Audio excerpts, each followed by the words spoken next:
Las piedras pueden guardar secretos durante miles de años. Y las piedras de Jerusalén guardan uno de los secretos más oscuros de la historia. Un hombre que construyó maravillas que desafiaron al tiempo y ordenó masacres que helaron la sangre de sus contemporáneos. Un rey que expandió su reino hasta límites nunca antes vistos y asesinó a su propia familia por miedo a perderlo. Esta es la historia de Herodes el Grande. Un relato de poder, gloria, paranoia y sangre que cambiaría para siempre el rostro de la Tierra Santa. Todo comenzó en las áridas tierras de Idumea, en el año 73 a.C., en una región donde el polvo del desierto se mezclaba con el incienso de los templos recién convertidos al judaísmo.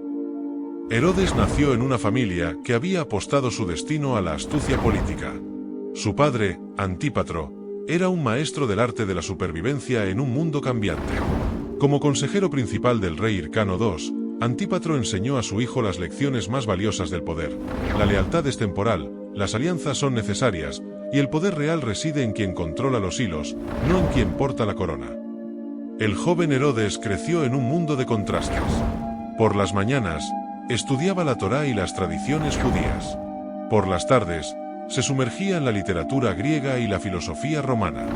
Sus tutores, traídos desde Alejandría y Roma, le enseñaron los secretos de la arquitectura, el arte de la guerra y la importancia de la cultura. Pero no todo era estudio. Desde temprana edad, Herodes demostró un talento natural para el liderazgo militar. A los 15 años ya comandaba pequeñas unidades de caballería.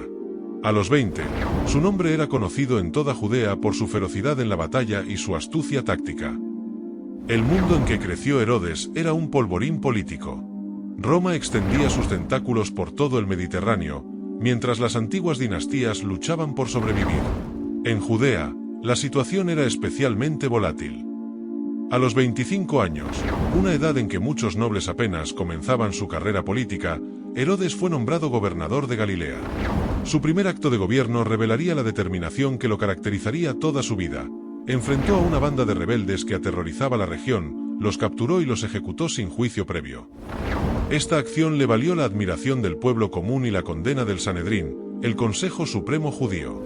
Fue la primera vez que Herodes enfrentó la dicotomía que marcaría su reinado, la tensión entre el poder efectivo y la legitimidad religiosa.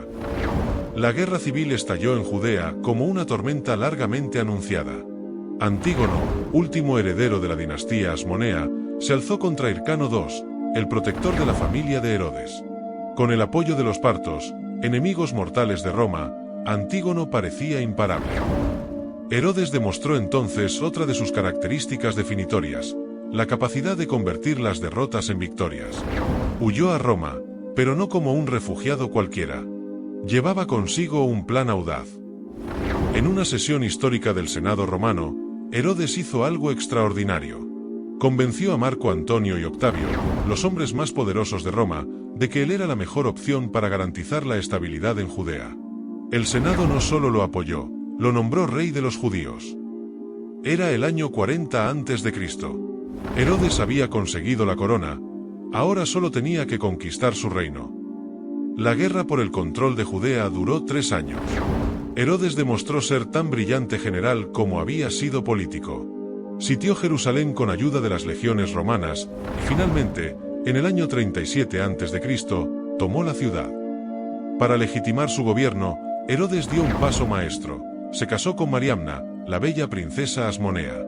Era un matrimonio que unía el antiguo linaje real judío con el nuevo poder respaldado por Roma. Pero lo que comenzó como una alianza política se transformaría en una historia de amor obsesivo y tragedia. Fue como constructor que Herodes realmente se ganó el epíteto de «el Grande».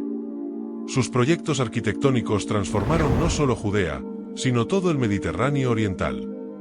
La reconstrucción del Segundo Templo fue su obra maestra. El proyecto era de una escala sin precedentes. Duplicó el tamaño del monte del templo, utilizando bloques de piedra tan grandes que algunos pesaban más de 500 toneladas. Los peregrinos que llegaban a Jerusalén decían que quien no había visto el templo de Herodes, no había visto un edificio hermoso en su vida.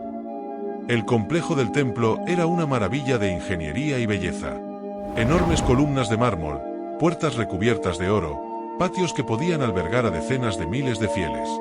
La construcción fue tan cuidadosa que los servicios religiosos nunca se interrumpieron durante las obras. En la costa mediterránea, Herodes construyó algo que muchos consideraron imposible, un puerto artificial que rivalizaba con el Pireo de Atenas. Cesarea Marítima fue construida en solo 12 años, utilizando técnica romana de hormigón submarino, una innovación revolucionaria para la época. El poder tiene un precio, y nadie lo sabía mejor que Herodes el Grande. Detrás de las majestuosas construcciones y la gloria de su reinado, se escondía una historia de paranoia, traición y sangre. Los mismos pasillos que una vez resonaron con las risas de la corte, pronto se llenarían con los susurros de conspiraciones, reales e imaginarias. Todo comenzó con un amor que se transformó en obsesión. Mariamna, la bella princesa Asmonea, se había convertido en la reina de Judea y en la obsesión de Herodes.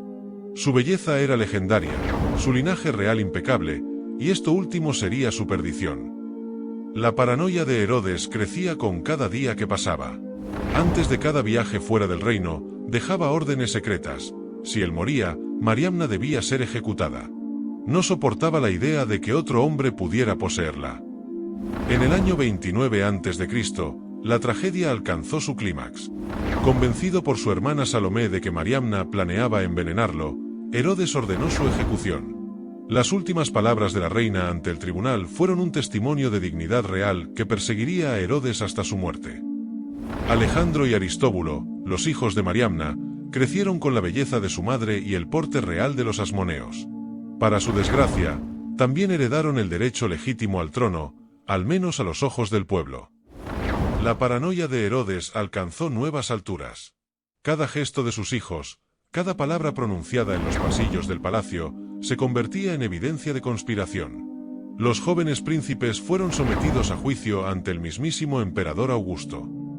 En el año 7 a.C., Herodes ordenó la ejecución de Alejandro y Aristóbulo. Sus propios hijos, estrangulados por orden de su padre. Apenas unos días antes de su muerte, ejecutaría a un tercer hijo, Antípatro. Era el ocaso del reinado de Herodes. El anciano rey, consumido por la enfermedad y la paranoia, vigilaba su reino desde el palacio de Jerusalén cuando llegó una noticia perturbadora.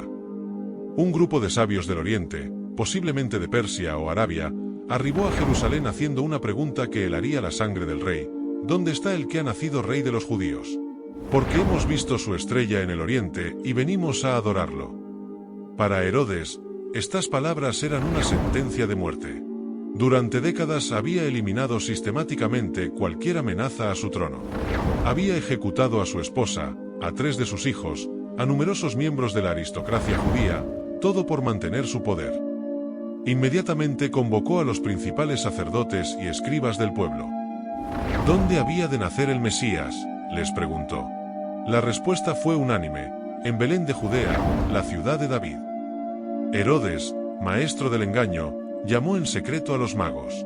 Con falsa piedad, les pidió que le informaran cuando encontraran al niño, para que yo también vaya a adorarle. Sus verdaderas intenciones eran mucho más oscuras. Los magos, guiados por la estrella, partieron hacia Belén. Pero advertidos en sueños de las verdaderas intenciones de Herodes, no regresaron a informarle. Cuando Herodes comprendió que había sido burlado por los magos, su ira no conoció límites. Calculó el tiempo basado en la información que había obtenido de ellos sobre la aparición de la estrella y tomó una decisión brutal. La orden fue clara: matar a todos los niños varones de 2 años o menos en Belén y sus alrededores. No se podía correr ningún riesgo. Si había un potencial rey entre ellos, no sobreviviría a esa noche. Belén era un pueblo pequeño. Los historiadores estiman que el número de niños asesinados pudo haber sido entre 10 y 30. Para un imperio que había visto masacres de miles, era apenas una nota al pie. Pero para las familias de Belén, fue una tragedia indescriptible. El evangelista Mateo cita al profeta Jeremías: se oyó una voz en Ramá, llanto y gran lamentación, Raquel que llora a sus hijos, y no quiso ser consolada, porque perecieron. Aunque la matanza de los inocentes solo está registrada en el Evangelio de Mateo, los historiadores consideran el evento altamente consistente con el carácter de Herodes. El historiador judío Flavio Josefo documentó numerosos actos similares de crueldad del rey. En el contexto de la época, La matanza de Belén fue solo uno más de los actos de brutalidad de un rey que no dudaba en eliminar cualquier amenaza percibida a su poder. Para Herodes, que había ejecutado a miembros de su propia familia, la muerte de unos cuantos niños de una aldea pequeña no representaba ningún dilema moral. La matanza de los inocentes se convirtió en uno de los episodios más recordados de la narrativa cristiana. A través de los siglos, ha sido representada en innumerables obras de arte, desde las catacumbas romanas hasta las grandes catedrales medievales. Estos niños son venerados como los primeros mártires cristianos, aunque nunca conocieron a Jesús. Su memoria se conmemora el 28 de diciembre en varias tradiciones cristianas, en el día conocido como el Día de los Santos Inocentes. Hoy, la ciudad de Belén recuerda este episodio oscuro de su historia. La iglesia de los Santos Inocentes marca el lugar donde, según la tradición, fueron enterrados algunos de los niños. La matanza de los inocentes permanece como un testimonio de hasta dónde puede llegar el miedo a perder el poder, y como un recordatorio eterno de la crueldad que marcó los últimos años del reinado de Herodes el Grande. El final de Herodes fue tan dramático como su vida. Una enfermedad devastadora consumía su cuerpo, probablemente una combinación de gangrena y otras afecciones. Los historiadores describen gusanos devorando su carne en vida, un hedor insoportable y dolores que lo hacían gritar día y noche. En su desesperación, intentó suicidarse con un cuchillo de mesa. Fue detenido, pero su mente seguía maquinando planes siniestros. Ordenó que a su muerte, los miembros más prominentes de la sociedad judía fueran ejecutados en el hipódromo de Jericó. Así, razonaba, al menos habría verdadero luto en su funeral. Herodes murió en el año 4 a.C. Su funeral fue tan grandioso como las construcciones que había ordenado en vida. Su cuerpo, envuelto en púrpura y oro, fue llevado en procesión desde Jericó hasta el Herodión, la fortaleza-palacio que había construido para servir como su tumba. La procesión avanzó a paso lento, cubriendo 1 kilómetro por día. Soldados de todas sus unidades marchaban en formación, seguidos por 5.000 sirvientes llevando especias y perfumes. ¿Qué queda hoy del reinado de Herodes el Grande? Sus construcciones monumentales siguen desafiando al tiempo. El Muro de los Lamentos, último vestigio del grandioso templo, sigue siendo el lugar más sagrado del judaísmo. Masada se alza como testimonio de su genio arquitectónico. Cesarea sigue revelando secretos bajo las aguas del Mediterráneo.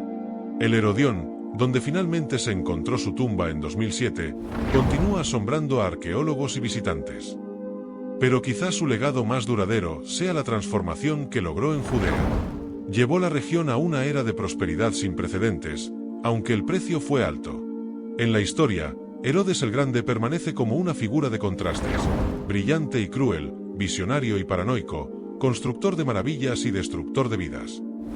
Las piedras de sus construcciones siguen contando su historia, mientras las páginas de la historia siguen debatiendo su legado. Así fue Herodes el Grande, el rey que construyó para la eternidad, pero vivió atormentado por sus propios demonios. Si te ha gustado este viaje por la historia y quieres seguir descubriendo más relatos fascinantes del pasado, no olvides suscribirte a nuestro canal.